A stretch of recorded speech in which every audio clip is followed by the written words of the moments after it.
எங்கள் அண்ணன் பாவலர் வரதராஜன் பெரிய ரைட்டர். பாவலர்னால பாடுவதில் வல்லவர், எழுதுவதில் வல்லவர் பாவலர். அப்படி பட்டம் கொடுத்தாங்க. அப்படிப்பட்ட ஒரு பாட்டெல்லாம் பார்த்து எனக்கு ரொம்ப ஆசை. நம்மளும் ஒரு இது எழுதணும்னா 12-13 வயசில் எனக்கு ஒரு மகன் பிறப்பான்னு ஒரு பாட்டு இருக்கு இல்லைங்களா?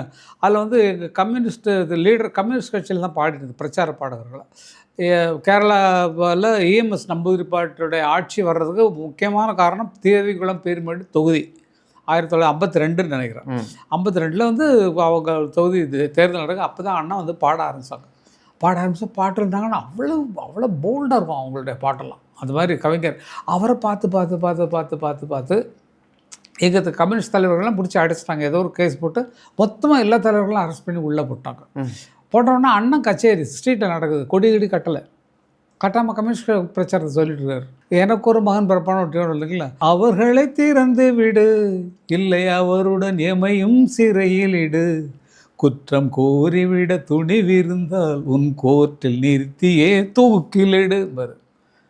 இதில் நான் என்ன பண்ணேன், நான் ஒரு சரணம் அதில் எழுதிட்டு அண்ணன்ட்ட கொடுக்குறேன், காட்டுறேன். நான் வாழும் தொழிலாளர் வாழ்வை வளமாக்க வாழ்வில் பெரும்பாதி அளித்தார், ஓடும் துயரென்று உறுதி தனை பூண்டு உறக்கம் தனை கூட ஒழித்தார், சொல்லை செயலாக்க சோசலிசமாக்க அல்லும் பகலின்றி உழைத்தார், எல்லை இல்லாத இன்ப நாடாக என்று என்றுமே நினைத்தார்.